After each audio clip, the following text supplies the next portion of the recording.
கர்த்தர் இந்த நாளிலே உங்களோடு கூட இருப்பாராக. அவருடைய கிருபையின் சமூகம் உங்களை ஆண்டு வழி நடத்துவதாக. மார்க் எழுதின சுவிசேஷ புத்தகத்தின் 8ஆம் அதிகாரத்தில் 36ஆம் வசனம் இவ்வாறு சொல்லுகிறது: மனிதன் உலகம் முழுவதையும் ஆதாயப்படுத்தி கொண்டாலும் தன் ஜீவனை நஷ்டப்படுத்தினால் அவனுக்கு லாபம் என்ன? பாருங்க, மனுஷன் என்ன சம்பாதிக்கிறான், கவர்மெண்ட் ஜாப்புங்கிறான், பிஸ்னஸ்ஸுங்கிறான், என்னென்னமோ சொல்கிறான்.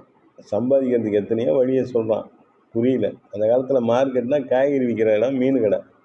இப்போ market, share market, stock market, trade மார்க்கெட்டுங்கிறான். நிறைய சொல்கிறான் பணம் சம்பாதிக்கிறதுக்கு. ஆன்லைன் சூதாட்டம்லாம் இருக்குது இன்றைக்கி உலகத்தில். பயங்கர விளம்பரம், பயங்கர போதை, பயங்கர கஞ்சா, மதுன்னு சொல்லி உலகம் அழிவை நோக்கி போகுது. விபச்சாரம் அழிவை நோக்கி போகுது. பணம் சம்பாதிக்க பணத்தை தேடி ஒரு கூட்டம் ஓடுது. பணத்தை வச்சு பணம் சம்பாதிக்குது, பேச்சை வச்சு பணம் சம்பாதிக்குது. மேடையில் சில பேர் பேசுகிறதெல்லாம் நான் பார்த்துருக்கேன். இன்றைக்கி இந்த கட்சி, நாளைக்கு அந்த கட்சி, இந்த காசு கொடுத்தா என்ன வேணாலும் பேசுவாங்க. அப்படிலாம் நான் பார்த்துருக்கேன். அந்த வாயாலே சம்பாதிக்கிறது, வாயை வாடகைக்கு விட்டு சம்பாதிக்கிறது.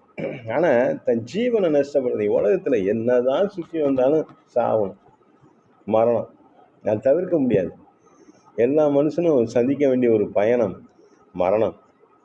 அந்த மரணத்துக்கு அப்புறம் அவன் என்ன நிலைமை என்னங்க? ஒன்றுமே இல்லையே. எதுக்கு இந்த பிரயாசம், எதுக்கு இந்த அலைச்சல்? பைபிளில் சொல்கிறார் ஆண்டவர், உண்ணவும் உடுக்கவும் இருக்கா போதும். பண ஆசை எல்லா தீமைக்கும் வேற இருக்குது. பணத்தை சம்பாதி, அடுத்தவனையும் அடித்து பிடுங்கு, அடுத்தவன் சொத்தை பிடுங்கி வை. யார் எடுத்துக்க போகிறா?